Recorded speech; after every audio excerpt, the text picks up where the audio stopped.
राम के जीवन की प्रमुख घटनाएं आपको इसके बारे में बताने जा रहा हूँ। बालपन और स्वयंवर।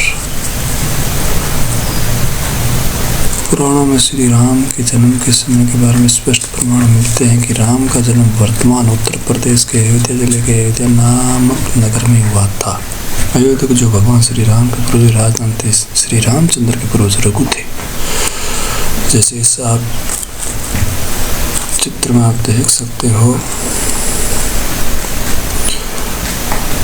भगवान राम बचपन से शांत स्वभाव और वीर पुरुष थे। उन्होंने मर्यादा को हमेशा सर्वोच्च स्थान दिया। इसी कारण उन्हें मर्यादा पुरुषोत्तम राम के नाम से जाना जाता है। उनका राज्य न्यायप्रिय और कुशाग्र माना जाता था। इसलिए भारत में जब भी स्वराज राज की बात होती है तो राम राज या राम राज्य का उदाहरण दिया जाता है। धर्म के मार्ग पर चलने वाले राम ने अपने तीनों भाइयों के साथ गुरु वशिष्ठ से शिक्षा प्राप्त की। किशोर अवस्था में गुरु विश्वामित्र ने भी वन राक्षस द्वारा मचाए गए उत्पात समाप्त करने के लिए साथ ले गए। राम के साथ उनके छोटे भाई लक्ष्मण भी उस कार्य में उनके साथ थे।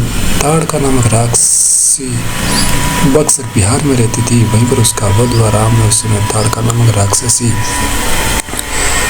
को मारा था, मारीच को पलायन के लिए मजबूर किया था। उस दौरान ही गुरु विश्वामित्र उन्हें मिथिला ले गए। वहाँ के विदेह राजा जनक ने अपनी पुत्री सीता के विवाह के लिए एक स्वयंवर समारोह आयोजित किया था, जहाँ भगवान शिव का एक धनुष था जिसकी प्रत्यंजा चढ़ाने वाले सूरवीर से सीता का विवाह किया जाना था। बहुत सारे राजा महाराजा उस समारोह में पधारे थे।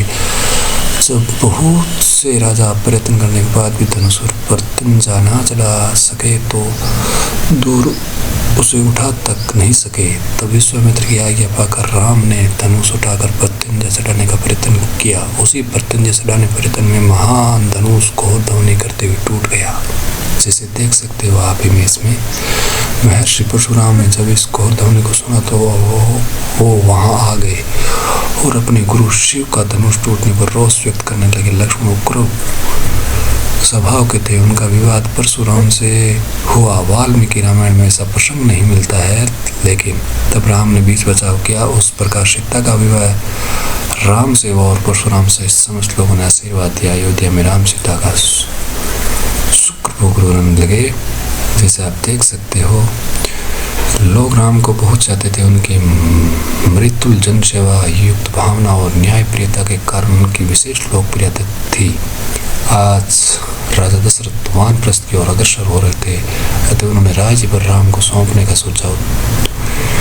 जनता में भी सुखद लहर दौड़ गई कि उनके पिता उनके प्रिय राजकुमार को राजा नियुक्त करने वाले हैं। उस समय राम के अन्य दो भाई भरत और शत्रुघ्न अपने ननिहाल कैकेयी गए हुए थे। कैकेयी की दासी मंत्रा ने कैकेयी को फरमाया कि राजा तुम्हारे साथ गलत कर रहे हैं। तुम राजा की प्रिय रानी हो, तुम्हारे संतान को राजा बनने चाहिए था। राम को राजा बनाना चाहते हैं। भगवान राम के बचपन के विस्तार पूर्व अगर आपको देखना है तो रामचरितमानस देखिए या बालकांड से भी इसका वर्णन मिल सकता है।